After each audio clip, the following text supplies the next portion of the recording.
అలా ఎలా ఉండబోతుంది? మొత్తానికి హోరాహోరీ నడుస్తున్నట్టు పరిస్థితి కనిపిస్తా ఉన్నది. సో జనాలు ఏమనుకుంటున్నారు? ప్రస్తుతం ఇక్కడ ఉన్నటువంటి ఉప ఎన్నిక జూబ్లీహిల్స్ ఉప ఎన్నిక అనేటువంటిది రాష్ట్రంలో రాష్ట్ర స్థాయి ఎన్నికలను తలపించేటువంటి అవకాశం అయితే కనబడుతుంది. ప్రధానంగా 3 పార్టీలు పోటీలో ఉంటున్నాయి. ఇక్కడ అధికారంలో ఉన్నటువంటి కాంగ్రెస్ పార్టీ, గతంలో ప్రతిపక్ష హోదా, ఇప్పుడు ప్రస్తుతం ప్రతిపక్షంలో ఉన్నటువంటి బీఆర్ఎస్ పార్టీ, అలాగే బీజేపీ పార్టీ కూడా త్రిముఖ పోరును చూపిస్తుంది. ఇదివరకే 2 పార్టీల అభ్యర్థులను కూడా ప్రకటించాయి. బీఆర్ఎస్ పార్టీ కట్టుబడినట్లుగానే మాగంటి గోపీనాథ్ గారి కుటుంబం వారికే మళ్ళీ టికెట్ ఇస్తామని అధినేత కేసీఆర్ గారు చెప్పడము, అదేవిధంగా వారు శ్రీమతికి టికెట్ కేటాయించడం జరిగింది. తదుపరి అధికారంలో ఉన్నటువంటి కాంగ్రెస్ పార్టీ బలమైనటువంటి అభ్యర్థిని, స్థానికంగా మంచి గుర్తింపు ఉన్నటువంటి అభ్యర్థిని కూడా వాళ్ళు చూసుకోవడం జరిగింది. నవీన్ యాదవ్ను అభ్యర్థిగా ప్రకటించడం జరిగింది. కాబట్టి ఈ చిన్న అంశము, ఇప్పుడు రూలింగ్ లో ఉన్న గవర్నమెంట్ కాంగ్రెస్ గవర్నమెంట్ కాదని బీఆర్ఎస్ పార్టీని మొగ్గు చూపుతారు అన్నట్టుగా ఏ విధంగా చెప్తున్నారు? 100% అధికారంలో ఉన్నటువంటి కాంగ్రెస్ పార్టీ వైపే మొగ్గు చూపుతారు అనేటువంటిది అయితే అది ఎక్కడ కూడా జరిగింది. అదే నిజమవుతే గనక గతంలో జరిగిన ఉపాధ్యాయ ఎమ్మెల్సీ ఎన్నికలలో, పట్టభద్రుల ఎన్నికలలో కాంగ్రెస్ పార్టీ అభ్యర్థులే గెలవాలి. మరి వాళ్ళు ఓడిపోయారు కదా దారుణంగా. మరి ఆ కోణంలో మనం చూసినట్లయితే అధికారంలో పార్టీ సంబంధం లేదు. ఇక్కడ మాత్రం హైదరాబాద్ ప్రజలందరూ కూడా నిజాయితీగా వాళ్ళందరూ కూడా అభివృద్ధిని చూశారు. 10 ఏళ్ల పాలనలో కేసీఆర్ గారు బీఆర్ఎస్ ప్రభుత్వం చేసినటువంటి అభివృద్ధిని కల్లారా చూశారు. కాబట్టి అంతకుముందు ఉమ్మడి ఆంధ్రప్రదేశ్ కాంగ్రెస్ పాలనలో హైదరాబాద్ నగరం ఎలా ఉండేది, అభివృద్ధి అనేది ఎలా ఉండేది, ఈ 10 ఏళ్లలో హైదరాబాద్ ఎలా అభివృద్ధి చెందింది అనేది చాలా కళ్ళకు కట్టినట్లుగా స్పష్టంగా హైదరాబాద్ ప్రజలు చూశారు. కాబట్టి రాష్ట్రంలో మిగతా స్థానాల కంటే హైదరాబాద్లోనే బీఆర్ఎస్కి ఎక్కువగా మెజారిటీ స్థానాలు రావడం జరిగింది. ఇప్పుడు కూడా అదే కోణంలో హైదరాబాద్ ప్రజలు, అందులోనూ జూబ్లీహిల్స్ ప్రజలందరూ కూడా, నియోజకవర్గ ప్రజలందరూ కూడా ఆలోచించి నిర్ణయం తీసుకుంటారు. తప్పకుండా బీఆర్ఎస్ పార్టీ వైపు మొగ్గు చూపుతారు. కాంగ్రెస్ మోసపూరిత హామీలను దృష్టిలో పెట్టుకొని వాళ్ళు చేస్తున్నటువంటి వాగ్దానాలు, వాళ్ళు చెప్పిన మాటలన్నీ కూడా అబద్ధము, మోసపూరితమని గ్రహించి ఖచ్చితంగా బీఆర్ఎస్ వైపు మొగ్గు చూపుతారు. 10 సంవత్సరాలు బీఆర్ఎస్ హయాంలో ఉన్నప్పుడు ఎలాంటి అభివృద్ధి కాలేదు, 22 నెలల్లో మేము చేస్తున్నటువంటి అభివృద్ధికి జనాలు మాకు మొగ్గు చూపించేట్టు ఉన్నారు అన్నట్టుగా రేవంత్ రెడ్డి స్టేట్మెంట్ ఇస్తా ఉన్నాడు కదా. ఒక్కసారి రేవంత్ రెడ్డి గారిని ఆత్మ పరిశీలన చేసుకొని గుండె మీద చెయ్యేసుకొని చెప్పమని చెప్పండి. 2 ఏళ్లలో ఆ ప్రభుత్వం ప్రారంభించిన పథకాలు ఏంటివి, వాళ్ళు తీసుకొచ్చినటువంటివి, నిర్మాణాలు ఏంటివి, చేపట్టినవి ఏంటివి, శంకుస్థాపనలు చేసినవి ఏంటివి, ప్రారంభించినటువంటి ఏంటివి, 2 ఏళ్లలో వాళ్ళు ఏం చేశారు, ఎక్కడైనా ఉన్నాయా? ఆత్మ పరిశీలన చేసుకొని మాట్లాడమని చెప్పి నేను కాంగ్రెస్ నాయకులను అడుగుతా ఉన్నా. రాష్ట్రంలో ఎక్కడైతే అబద్ధపు ప్రచారాలు చేసి ఇప్పుడు కూడా అబద్ధాలనే ప్రజలకు చెప్తున్నటువంటి కాంగ్రెస్ నాయకులు ఒకసారి ఆలోచించుకోవాలి. మీరు ప్రారంభించినటువంటి కొత్త నిర్మాణాలు ఏంటివి, అవి ఏ దశలో ఉన్నాయి, ఎక్కడ దాకా వచ్చినాయి? మరి గతంలో 52 సంవత్సరాలు కాంగ్రెస్ పార్టీ కదా అధికారంలో ఉమ్మడి ఆంధ్రప్రదేశ్లో, మరి మా తెలంగాణ ప్రాంతం ఎందుకు అభివృద్ధి జరగలేదు? మరి ఈ 10 ఏళ్లలో కేసీఆర్ 10 ఏళ్లలో హైదరాబాద్ నగరం కానీ తెలంగాణ రాష్ట్రం కానీ అభివృద్ధి చెందలేదా? 33 జిల్లాలకు మెడికల్ కాలేజ్ రాలేదా? 33 జిల్లాలకు సమీకృత కలెక్టర్ కార్యాలయాలు, అధికార కార్యాలయాలు రాలేదా? గురుకుల పాఠశాలను తీసుకురాలేదా? ఇవన్నీ అభివృద్ధి కనబడట్లేదా? అభివృద్ధి అనేటువంటి మాటకు కేర్ ఆఫ్ అడ్రస్ గా ఉన్నటువంటిది కేసీఆర్ కాదా?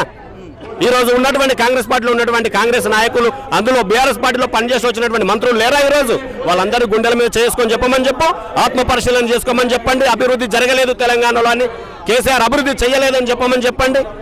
మరి 2 ఏళ్లలోనే మేము అభివృద్ధి చేసి మేము ఎన్నికలకు వెళ్తాము, జూబ్లీహిల్స్ ఉప ఎన్నికలలో కాంగ్రెస్ పార్టీకి మద్దతు ఇస్తారు ప్రజలని అనుకుంటే, మరి 10 ఏళ్ల పాలనను చూశారు కదా. గోపీనాథ్ అన్న కుటుంబానికి ఇక్కడ మంచి అండదండలు ఉన్నాయి కదా. మరి మీరు ఏ విధంగా ఇక్కడ కాంగ్రెస్ మాకు బలం అవుతుందని అనుకుంటున్నారు? బీఆర్ఎస్ కు బలం అవుతుందని ఎందుకు అనుకోవట్లేదు? బీఆర్ఎస్ కు మొదటి అడుగు అనుకోవచ్చా ఈ ఎలక్షన్ తోటి? మళ్ళీ రాబోయే రోజులలో బీఆర్ఎస్ పార్టీ తిరిగి రావడానికి, అధికారంలో రావడానికి 100% నేనైతే అంటే ఒక స్థానికంగా ఉన్నటువంటి వాళ్ళగా మేమైతే ఏం ఆలోచిస్తామని అంటే, బీఆర్ఎస్ కు ఈ ఉప ఎన్నిక, జూబ్లీహిల్స్ ఉప ఎన్నిక అనేటువంటిది ఒక టాస్ లాంటిది. ఇందులో ఏం జరిగినా, ఒకవేళ టాసే విన్నాయి బీఆర్ఎస్ పార్టీ కనుక ఇక్కడ క్లీన్ స్వీప్ చేస్తే, అది ఒకవేళ మళ్ళీ గెలిచి కనుక చూపిస్తే వచ్చే 2028 తెలంగాణ స్థానిక ఎన్నికలలో 100 సీట్లు సాధించడం పక్కా. ఇది ఖాయం. మరొకసారి 2.0 కాదు 3.0తో కేసీఆర్ గారిని మళ్ళీ తెలంగాణ రాష్ట్ర ముఖ్యమంత్రి రోజులలో నేనే అధికారంలో రాబోతున్నా అన్నట్టు కూడా రేవంత్ రెడ్డి ఏ స్టేజ్ లో చూసినా కూడా స్టేట్మెంట్ ఇస్తున్నట్టు పరిస్థితి కనిపిస్తా ఉన్నది కదా. ఎలా ఉండబోతుంది రాబోయే రోజుల్లో? కేసీఆర్ ఇక్కడ ఈ ఎలక్షన్ తోటే క్లోజ్ అయ్యే అవకాశాలు కనిపిస్తా ఉన్నది. ఒక్కసారి ఇప్పుడు ప్రస్తుతం కాంగ్రెస్ పార్టీ అధికారంలో ఉన్నటువంటి మోసపూరిత హామీలతో ప్రజలకెళ్లి ఓట్లను కేవలం అధికారం కోసమే మోసపూరిత హామీలు ఇచ్చారు కదా, వారి ఎమ్మెల్యేలను వారి స్థానిక ప్రజల దగ్గరికి వెళ్ళి ఒక్కసారి రివ్యూ చేయమని చెప్పండి, లేదా వాళ్ళ స్థానిక ఎమ్మెల్యే నియోజకవర్గాలలో గ్రామాన్ని తిరగమని చెప్పండి, 100 మందిని నిలబెట్టమని అడగమనండి. 80 మంది కేసీఆర్ వైపు మొగ్గు చూపుతారా, కాంగ్రెస్ వైపు మొగ్గు చూస్తారా, వాళ్ళనే రిపోర్ట్లు తీసుకొని ముఖ్యమంత్రి గారికి ఇవ్వమని చెప్పండి. ఒకవేళ నిజంగా చిత్తశుద్ధి ఉంటే రేవంత్ రెడ్డి గారికి ఈ సందర్భంగా నేను సవాల్ చేస్తున్నా, వాళ్ళ ఎమ్మెల్యేలను పంపించి నియోజకవర్గాలలో ప్రతి గ్రామంలో తిరిగి రివ్యూ తీసుకోమని చెప్పండి ప్రజల నుంచి. ఏమంటారో చూడండి. ఇచ్చినటువంటి హామీలు ఎటువైనాయి? రైతు బంధు ఎటువైంది? నువ్వు ఇస్తానన్న 15,000 రైతు బంధు ఏది? రైతు బీమా ఏది? తులం బంగారం ఏది? ఆడబిడ్డలకు ఇస్తానన్న స్కూటీలు ఏవి? 2,500 ఏవి? అనుకుంటున్నారా? సో 10 సంవత్సరాలు చేసిన అభివృద్ధికి మాగంటి గోపీనాథ్ గారు సో జనాలు మర్చిపోకుండా మళ్ళీ జూబ్లీహిల్స్ ఎలక్షన్లో మళ్ళీ బీఆర్ఎస్ పార్టీకి గెలిపించడానికి తొలిమెట్టు అనుకోవచ్చు. ఇది ఖచ్చితంగా తొలిమెట్టు. 100% ఇక్కడ ఏమాత్రం జూబ్లీహిల్స్ ఉప ఎన్నికలలో భాగంగా ఇక్కడ నియోజకవర్గంలో ఉన్నటువంటి ప్రధానమైనటువంటి 6 ప్రాంతాలలో ఉన్నటువంటి ఓటర్లు నిజాయితీగా కనుక వాళ్ళు ఆలోచిస్తే ఖచ్చితంగా మాగంటి గోపీనాథ్ అన్న గారు అభివృద్ధిని చూసిన వాళ్ళైతే, ప్రజల మనిషిగా ఆయనను ఆదరించిన వాళ్ళైతే మళ్ళీ మంచి నిర్ణయం తీసుకొని కాంగ్రెస్కు చెంపపెట్టుగా, కాంగ్రెస్కు బుద్ధి తెచ్చే విధంగా ఈ ఉప ఎన్నికలలో ఖచ్చితంగా బీఆర్ఎస్ పార్టీని గెలిపిస్తారు. రేవంత్ రెడ్డి గారి గురించి చెప్పాలంటే ఏం చెప్తారు? కేసీఆర్ గారి గురించి చెప్పాలంటే ఏం చెప్తారు? కేసీఆర్ గారు తెలంగాణ రాష్ట్రాన్ని తీసుకొచ్చినటువంటి తెలంగాణ ప్రదాత, తెలంగాణ జాతిపితగా మనం అందరం భావిస్తాం. ఉమ్మడి ఆంధ్రప్రదేశ్లో తెలంగాణ ప్రజలు పడ్డటువంటి కష్టాలను, కన్నీళ్లన్నింటినీ చూసి నీళ్లు, నిధులు, నియామకాలన్న పేరుతో ప్రత్యేక రాష్ట్రాన్ని ఏర్పరిచినటువంటి ప్రదాత. కాబట్టి కేసీఆర్ గారితో రేవంత్ రెడ్డి గారిని అసలు పోల్చడం సమంజసం కానే కాదు. ఆయనకుంటూ ఒక ప్రత్యేకమైనటువంటి స్థానం తెలంగాణ ప్రజలకు ఉండటం ఉంది. అధికారం అనేటువంటి శాశ్వతం కాదు, ఈరోజు ఉంటుంది, రేపు పోతుంది. కానీ కేసీఆర్ గారికి ఒక ప్రత్యేకమైనటువంటి స్థానం ప్రజల గుండెల్లో ఉంది.